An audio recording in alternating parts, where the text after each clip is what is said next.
ఆయన సర్వ శరీరులకు దేవుడని ఇర్మియా 32, 26, 27 వచనంలో ఉంది. Is the lord of all flesh. సర్వ శరీరులకు దేవుడు. అందులో యెహోవాకు ఇర్మియాకు ప్రత్యక్షమై ఇలాగ సెలవిచ్చాను, నేను యెహోవాను, సర్వ శరీరులకు దేవుడను, నాకు అసాధ్యమైనది ఏదైనా ఉన్నదా? ఏది ఆయనకు అసాధ్యం అంటూ లేదు అని. ఇది లార్డ్ ఆఫ్ ఆల్ ఫ్లెష్ అంటే అందరికీ ఆయన ప్రభు అయి ఉన్నాడు. ఒక జాతికి దేవుడు కాదు ఆయన, కులానికి దేవుడు కాదు, ఒక ప్రదేశానికి దేవుడు కాదు. ఆయన లోకరక్షకుడుగా వచ్చినాడు. ఇది ప్రజలందరికీ సువర్తమానం. ఆయన అందరికీ రక్షకుడుగా ఉదయించినాడు. కాబట్టి ఆయన సర్వ శరీరులకు దేవుడై ఉన్నాడు అని నీవు తెలుసుకోవాలి. అంటే నీకు దేవుడు, నీ శత్రువు కూడా ఆయన దేవుడు అన్నమాట. నీ మీద పడేవారికి కూడా ఆయన దేవుడు, నీకు హాని చేసేవారికి కూడా ఆయన దేవుడు. కాబట్టి నీవు ఆయన సహాయం కోరాలి. విజయం కావాలంటే దేవుణ్ణి ఆశ్రయించాలి అని అర్థం. మరి పేతురుకు దేవుడు దర్శనం ఇస్తున్నాడు కదా, ఆయన సర్వ శరీరులకు దేవుడు అని. పేతురు అంతవరకు అనుకున్నాడు యేసుప్రభు యూదులకే దేవుడు అని. ఒక దర్శనం వస్తుంది. అపోస్తలుల కార్యం 10వ అధ్యాయం చూసినప్పుడు ఆకాశము నుండి ఒక 4 చెంగులు పట్టి దింపబడిన పెద్ద దుప్పటిని చూస్తూ ఉన్నాడు. అపోస్తలుల కార్యం 10వ అధ్యాయం 9 నుండి 16 వచనాల్లో ఆ దుప్పటిలో ఆ పాత్ర భూమి మీదకి వచ్చట చూస్తున్నాడు. అందులో భూమి అందుండు సకల విధములైన చతుష్పాద జంతువులను, ప్రాకు పురుగులను, ఆకాశ పక్షుల్లో ఉండేను. అప్పుడు పేతురు నువ్వు లేచి చంపుకొని తినమని ఒక శబ్దం అతని వినబడాను. అందుకు పేతురు, వద్దు ప్రభువా, నిషిద్ధమైనది అపవిత్రమైనది ఏదైనా నేను ఎప్పుడు తినలేదని చెప్పగా, దేవుడు పవిత్రము చేసిన వాటిని నువ్వు నిషిద్ధమైన వాటిగా ఎంచవద్దని మరల 2వ మారు ఆ శబ్దం అతని వినబడాను. ఇలాగ 3 మారు జరిగిన వెంటనే ఆ పాత్ర ఆకాశంలోకి ఎత్తబడాను. ఇది పేతురు చూసిన దర్శనం అన్నమాట. అంతవరకు అన్యులను తాకకుండా, అన్యుల కొరకు ప్రార్థన చేయకుండా, అన్యుల గృహాలు దర్శించకుండా, అన్యులకు సువార్త చెప్పకుండా ఉన్న పేతురు ఈ దర్శనం చూసినప్పుడు మారు మనసు కలిగింది. దేవుని దర్శనానికి విధేయుడై కొర్నేలి గృహానికి వెళ్తున్నాడు. కొర్నేలి యేసుప్రభు దేవుడు అని ఆయనకు తెలియదు. ఆయన తెలియని ఒక దేవునికి ప్రార్థనలు చేస్తున్నాడు, ధర్మకార్యాలు చేస్తున్నాడు. కానీ ధర్మకార్యాలు, ఆయన చేసే ప్రార్థనలన్నీ కూడా దేవుని సన్నిధికి చేరినవాట. దేవుడు అతన్ని కనికరించి భక్తుడైన పేతురుకు దర్శనమిచ్చి ఆయన సర్వ శరీరులకు దేవుడని నిరూపించుకొని దర్శనం ద్వారా పేతురు మనసు మార్చి పేతుర్ని విధేయునిగా చేసి కొర్నేలి, అన్యుడైన కొర్నేలి శతాధిపతి ఆయన గృహానికి పేతురు వెళ్ళి సువార్త బోధించడం, ఆ కుటుంబం అంతా రక్షింపబడడం మనం చూస్తున్నాం. అంటే దేవుడు పక్షపాతి కాడు, ఆయన సర్వ శరీరులకు దేవుడు. అంటే అన్యులను మనము తిరస్కరించకూడదని. ఎవరైనా అన్యులు నీ దగ్గరకు వచ్చి దేవుని గురించి అడిగితే చెప్పడానికి సిద్ధంగా ఉండాలి. మందిరానికి తీసుకొని రావాలి. అన్యులు చాలామంది మందిరం ముందు నేను కూర్చొని చూస్తే కొందరు మందిరానికి మొక్కి వెళ్ళిపోతూ ఉంటారు. చాలాసార్లు నేను పరిగెత్తుకుని వెళ్ళి, రండమ్మా, మందిరానికి మొక్కి ప్రయోజనం కాదు, నువ్వు లోపలికి వచ్చి యేసుప్రభును దేవుడు అని నమ్మాలి అంటే వారికి అలా మార్గం చూపెట్టగలిగినాను. మీరు కూడా ఎవరైనా అన్యులు దారి తెలియకుండా అయోమయమైన స్థితిలో ఉంటే ఒక పుస్తకం ఇచ్చి, లేక ఒక నామాల పుస్తకం ఇచ్చి ఒకసారి వారిని తీసుకొని వచ్చి అలాగ వెలుగును వారికి అందించే బాధ్యత ఉన్నది. ఆయన సర్వ శరీరులకు దేవుడై ఉన్నాడు. నా మందిరము సమస్త అన్యజనులకు ప్రార్థనా మందిరమని ప్రభువే ప్రకటిస్తున్నాడు. మార్కు సువార్తలో ప్రయాసపడి భారము మోసుకొనిచున్న ఓన్లీ రామ్నగర్ వాసులారా అన్నాడా? క్రైస్తవులారా అన్నాడా? ప్రయాసపడి భారము మోసుకొనిచున్న సమస్త జనులారా మీరు నా యొద్దకు రండి. దేవునికి స్తోత్రం. నేను మీకు విశ్రాంతి. అది కూడా సార్వత్రికమైన ఆహ్వానం, యూనివర్సల్ ఇన్విటేషన్. కనుక దాంట్లో ఒక తెగ, ఒక గుంపు, ఒక కులాన్ని పిలవలేదు. ఆయన అందరిని పిలుస్తున్నాడు. అందరి కొరకే ఆయన సిలువనెక్కి తన రక్తము అందరి కొరకు ధారపోసినాడు. దాంట్లో పక్షపాతం లేదన్నమాట. అందుకే అపోస్తలుల కార్యం 10వ అధ్యాయం 28 నుండి 36 వచనాల్లో దేవుడు పక్షపాతి కాడని నిజముగా గ్రహించి ఉన్నాను. ప్రతి జనములోనూ ఆయనకు భయపడి నీతిగా నడుచుకున్న వాడిని ఆయన అంగీకరించును. యేసుక్రీస్తు అందరికీ ప్రభువై ఉన్నాడు. హల్లెలూయా. ఆయన ప్రభు అయి ఉన్నాడు. ప్రకటన గ్రంథంలో కూడా ఉంది. ప్రతి జాతి, ప్రతి వంశం, ప్రతి కులం నుండి దేవుడు ఏర్పరచుకుంటున్నాడు. తన కోసము ఆయన ఏర్పాటు చేసుకుంటున్నాడని. దేవునికి స్తోత్రం. హల్లెలూయా. మరి ఈ దినాల్లో చూసినప్పుడు నా సేవా జీవితంలో కూడా నేను చూస్తున్నాను, చాలామంది అన్యులే ప్రభు దగ్గరకు వస్తున్నారు. విశ్వాసులు విశ్వాస భ్రష్టులు అవుతున్నారు, కానీ చాలామంది అన్యులు ప్రభు రుచి తెలుసుకొని ముందుకు వస్తున్నారు. ప్రభు అప్పుడే అన్నాడు, మొదటి వారు ఏమవుతారట కడపటివారు, కడపటివారు ఏమవుతారట మొదటివారు. ఆయనలో పక్షపాతం లేదు. ఆయన భయపడి ఆయన సన్నిధికి వచ్చేవారిని ఆయన చేర్చుకుంటాడు. ఆయన సర్వ శరీరులకు దేవుడై ఉన్నాడు. దేవునికి స్తోత్రం. ఇంకో నామం ఓదార్చువాడు. యెషయా 51:12 ఇది ఉంది, నేనే మిమ్మల్ని ఓదార్చువాడను, చనిపోవు నరునికి తృణమాత్రుడగు నరునికి ఎందుకు భయపడు. దేవుడు ఓదార్చువాడనే నామం కలిగిన వాడు. అంటే ఈజ్ అ కంఫర్టర్. యేసు ప్రభు శిలువ మరణమై ఆరోహణుడు కాకముందు కూడా శిష్యులకు చెప్తాడు, నేను వెళ్తున్నాను, కానీ నేను మీ కొరకు ఒక ఆదరణకర్తను పంపిస్తున్నాను. ఆదరణకర్త మీకు సమస్తం బోధిస్తాడు, మీకు వాక్యాలు వాగ్దానాలు జ్ఞాపకం చేస్తాడు, మిమ్మల్ని ధైర్యపరుస్తాడని ముందే హామీ ఇచ్చి వెళ్ళినాడు. అలాగూ దేవుడు ఓదార్చువాడని ఇక్కడ మనం చూస్తున్నాం. ఒకసారి యెషయా 51 తీయండి. యెషయా 51:12-13. నేనే మిమ్మల్ని ఓదార్చువాడను, చనిపోవు నరునికి తృణమాత్రుడగు నరునికి ఎందుకు భయపడదు. బాధ పెట్టువాడు నాశనం చేయుటకు సిద్ధపడినప్పుడు వాని క్రోధమును బట్టి నిత్యం భయపడుచు ఆకాశములను వ్యాపింపజేసి భూమి పునాదులు వేసిన యెహోవాను, నీ సృష్టికర్త అయిన యెహోవాను మరచుదువా. మనిషికి ఎందుకు భయపడుతున్నాను? దేవుని భయపడాలి. చనిపోతాడు మనిషి నిత్యం ఉండేవాడు కాడు, వాడు అమరజీవి కాడు కదా. వాని ప్రాణం మీదనే వానికి శక్తి లేదు, అధికారం లేదు. అటివానికి నువ్వెందుకు భయపడుతున్నావు? భూమికి పునాదులు వేసి ఆకాశాన్ని వ్యాపింపజేసిన సృష్టికర్తకు నువ్వు భయపడాలి. కనుక మనుషులకు భయపడి కలత చెందకు, కలవరపడకు, నేనే మిమ్మును ఓదార్చువాడను. దేవునికి స్తోత్రం. హల్లెలూయా. ఓదార్పు. యేసుక్రీస్తు పరిచర్య కూడా ఓదార్పుతో కూడింది. అందుకే ఏ పరిచర్యలో ఆదరణ ఉండదో, పరిచర్యలో ప్రేమ ఉండదో, ఏ పరిచర్యలో ఓదార్పు లేదో అది పరిచర్యలు ఆగిపోతాయి తొందరగా. కానీ ప్రేమ ఉన్న పరిచర్య ఎప్పుడు ఆగదు. ఒక నిరంతరమైన సేవ, ఎవరు వచ్చినా వారికి ఆదరణ, వారికి ఓదార్పు, వారికి సహాయం అందించే పరిచర్యలు చిరకాలం నిలుస్తాయి. అది మడుతూనే ఉంటుంది. ఎందుకంటే అక్కడ ప్రేమ ఉంది. ప్రేమ అంటే దేవుడు కదా. ఆ ప్రేమ ద్వారా జనాలను ఏం చేస్తున్నారు? ఓదారుస్తున్నారు, కన్నీళ్లు దొడుస్తున్నారు, అభయ వాక్కులు ఇస్తున్నారు, ఆదుకుంటున్నారు. అదే పరిచర్య. That is the real service to God or to human beings. మరి ఇక్కడ యెషయా 61 చూసినప్పుడు యేసు ప్రభు లోకానికి ఎందుకు వచ్చినాడు? ప్రభువు యెహోవా ఆత్మ నా మీదకి వచ్చి ఉన్నది, దీనులకు సువర్తమానం ప్రకటించుటకు యెహోవా నన్ను అభిషేకించెను, నలిగిన హృదయము గల వారిని దృఢపరచుటకును, చెరలోనున్న వారికి విడుదలను, బంధింపబడిన వారికి విముక్తిని ప్రకటించుటకు, యెహోవా హితవస్త్రం మన దేవుని ప్రతిదండన దినమును ప్రకటించుటకు, దుఃఖాక్రాంతులందరినీ ఓదార్చుటకు. హల్లెలూయా. యేసు ప్రభువులో మరి నీకు ఇంత ఓదార్పు ఉన్నదన్నమాట. దుఃఖంతో ఉంటే నీకు ప్రభువులో ఓదార్పు ఉన్నది. ఎందుకంటే ఆయన వచ్చింది దుఃఖాక్రాంతులను ఓదార్చడానికి వచ్చినాడు. ఆయన దుఃఖాక్రాంతులందరికీ ఓదార్పు, సీయోనులో దుఃఖించు వారికి ఉల్లాస వస్త్రములు ధరింపజేయుటకు, బూడిదకు ప్రతిగా పూదండను, దుఃఖమునకు ప్రతిగా ఆనంద తైలమును, భారభరితమైన హృదయమునకు స్తుతి వస్త్రమును దారికి ఇచ్చుటకు ఆయన నన్ను పంపి ఉన్నాడు. దేవునికి స్తోత్రం. హల్లెలూయా. ఓదార్చాలి. దేవుని బిడ్డగా నువ్వు ఇతరులను ఓదార్చాలి. నేనే మిమ్మును ఓదార్చువాడను. హల్లెలూయా. అలాగే ఎంతమంది విధవరాళ్ళు ఇక్కడ మన సంఘంలో వస్తారు. ఓదార్పు లేని జీవితం కదా. వాళ్ళకి ఆశ్రయం ఎక్కడుంది? పిల్లల్ని ఎవరు పెంచుతారు? డబ్బులు ఎక్కడుండి కిరాయి కట్టడానికి, బిల్లు కట్టడానికి? అలా వచ్చి చెప్తూ ఉంటారు. కానీ నాకు ఒక విశ్వాసం, వారి మందిరంలో అడుగుపెట్టినారు, దేవుని ఆశ్రయిస్తున్నారు కాబట్టి దేవుడు వారిని వదలడు, విడవడు, నాశనము చేయడు. దేవునికి స్తోత్రం. హల్లెలూయా. అంటే ఆయన ఓదార్చువాడు. నువ్వు కూడా ఒక విశ్వాసిగా ఇతరులను ఓదార్చాలి. అది దైవ కార్యం అన్నమాట. దేవుడు చేసే పని నువ్వు చేస్తున్నావు అని అర్థం. ఒక యవనస్తుడు ఇక్కడికి వచ్చినాడు కొన్ని సంవత్సరాల ముందు, సస్పెన్షన్లో ఉన్నాడు, ఉద్యోగం ఊడిపోయేటట్టుంది. అప్పుడు నేను సేవ ఆరంభం అన్నమాట.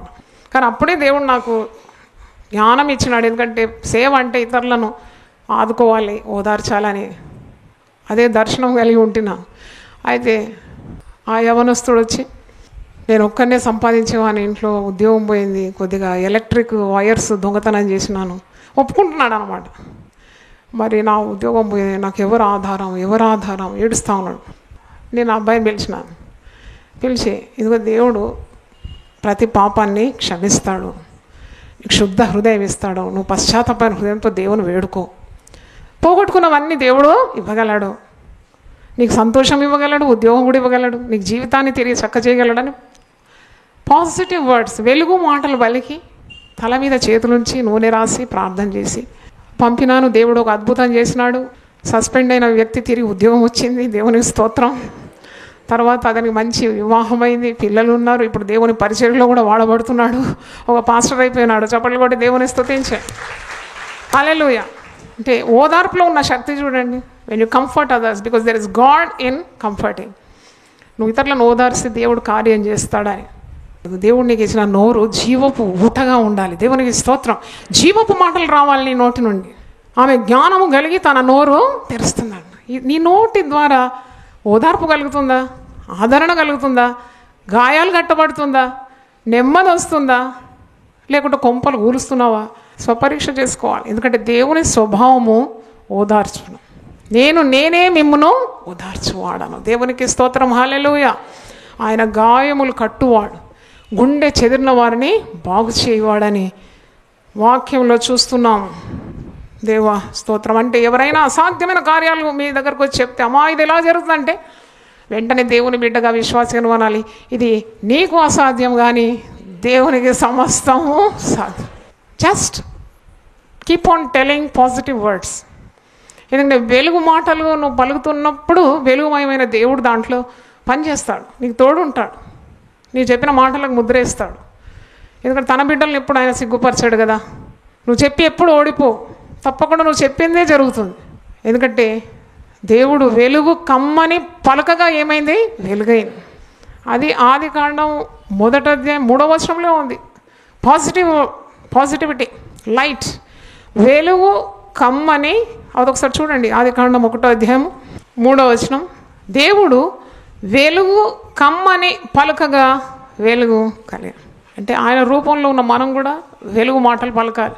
అయిపోతే తప్పకుండా నీ కుటుంబం కట్టబడుతుంది, నీ భర్త తిరిగి వస్తాడు, నీ పిల్లలకి అన్యాయం జరగదు, నీకు మంచి ఆరోగ్యం దేవుడు ఇస్తాడు, నీ రుణ బాధలు తీరిపోతుంది, మీ ఇంట్లో సమాధానం వస్తుంది, విడిపోయిన కుటుంబాన్ని తిరిగి కడతాడు. ఇలాగే మాటలు ఉండాలి, విశ్వాస మాటలు. ఒక్క నెగటివ్ వర్డ్ రాకూడదు అన్నమాట. ఏం బాగుపడతారులే, అంత అయిపోయింది, ఇక మీరు బాగుపడరండి, ఇంతే, మీది ఇంతే సంగతులు లేవు దేవుని దగ్గర. ఇంకా ఉంది. దేవునికి స్తోత్రం. హల్లెలూయా. ఆయన దగ్గర ఇంకా ఉంది. కాబట్టి ఆయన ఏమైనా చేయగలడు. నువ్వు ఓదార్చాలి, నువ్వు దుఃఖపడే వారిని దేవుని వాగ్దానాలు ఇచ్చి వారిని స్వస్థతకు నడిపించాలి. మరి ఇంకొక నామము ధ్యానిద్దాం. భర్త అనే నామం భలే బాగుంది కదా నామం, భర్త.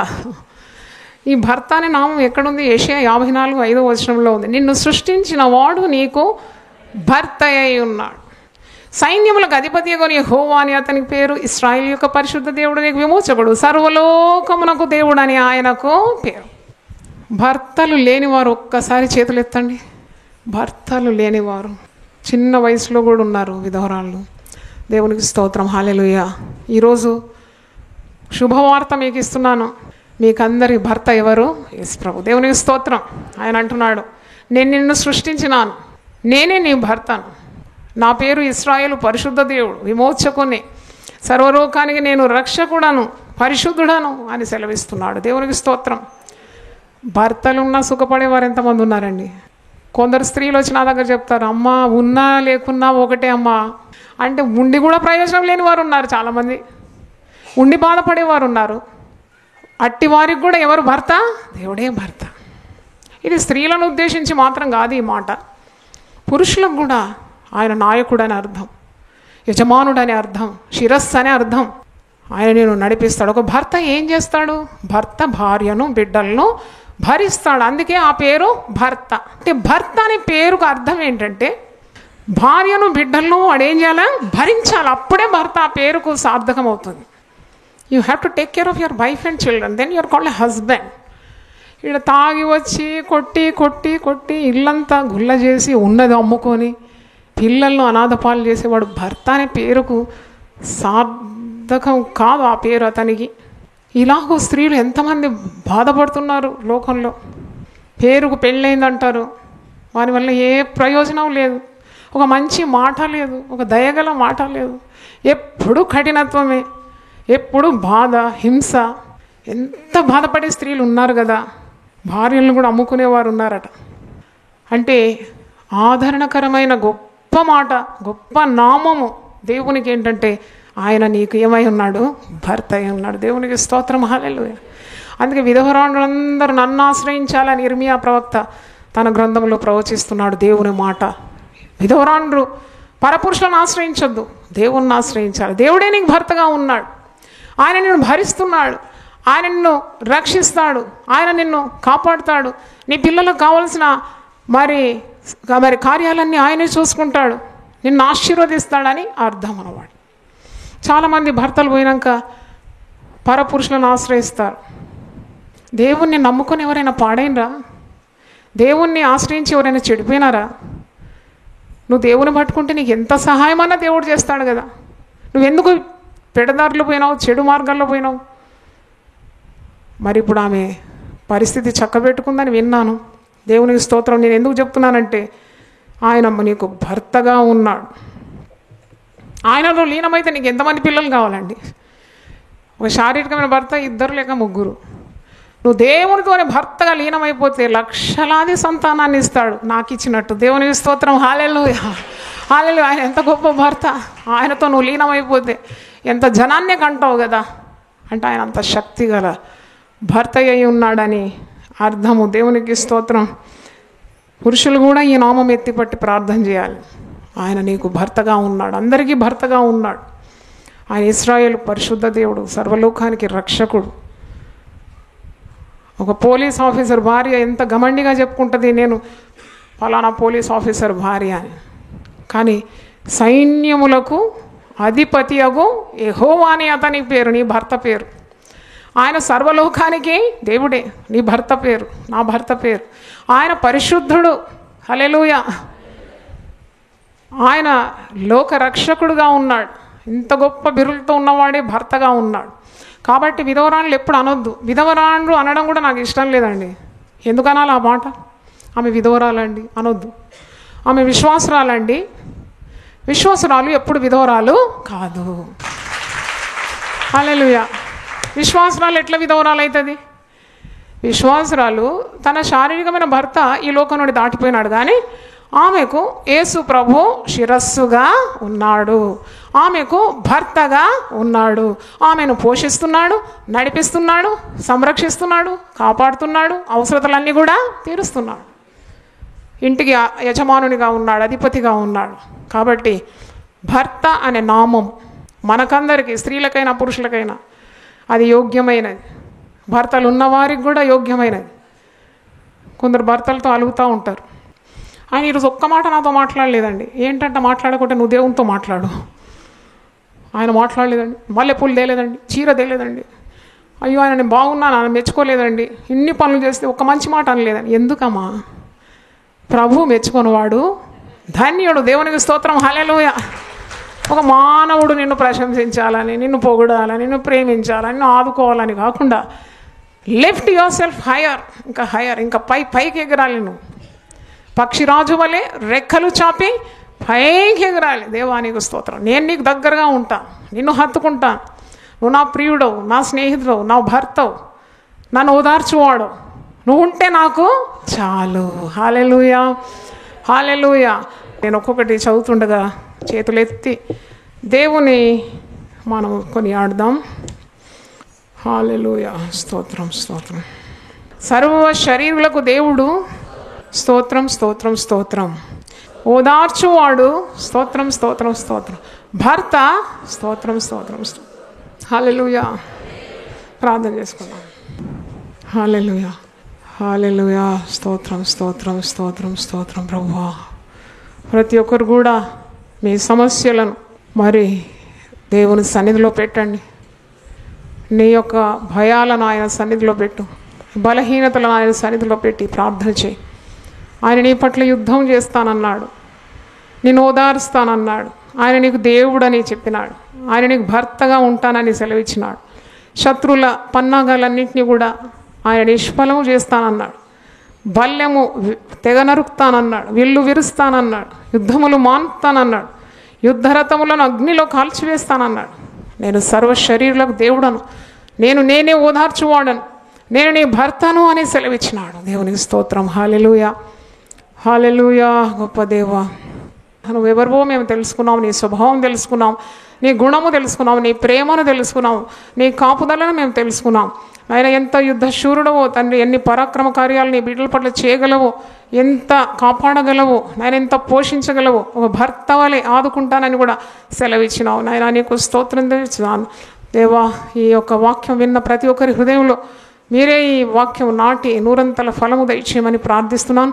గొప్ప దేవా, నీ వాక్యం ఎప్పుడు కూడా నిష్ఫలము కాదన్నావు తండ్రి. నీకు స్తోత్రం. ఆకాశం నుండి మంచు దిగి భూమిని తడిపి ఏ విధంగా పంటనిస్తుందో అలాగే వాక్యము నాయన నీదై ఉన్నది. నీ వాక్య రూపంలో వచ్చి ప్రతి వారిని దీవించే గొప్ప దేవుడు, ఫలమిచ్చే దేవుడు కనుక నీకు స్తోత్రం. సకల ఘనత మహిమ నీకే ఆరోపిస్తూ కొద్ది మనవులు యేసు అతి పరిశుద్ధనామములో అడిగి వేడుకుంటున్నాను తండ్రి. ఆమేన్, ఆమేన్. హల్లెలూయా.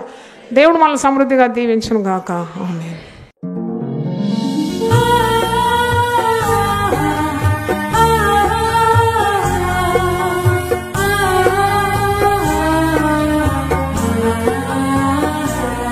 నీ ధనము నీ ఘనము ప్రభు యేసుదే, నీ దశమా భాగము నీయ వెనుదీతువా.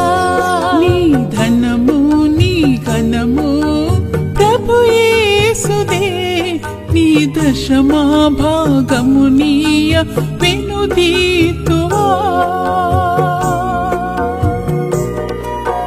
ధరలోన ధనధాన్యములనీయగా కరుణించి కాపాడి రక్షింపగా. ధరలోన ధనధాన్యములనీయగా కరుణించి కాపాడి రక్షింపగా. పరలోకనాదుండు నీకీయగా మరి యేసు కొరకీయ వెనుదీతువా. పరలోకనాథుండు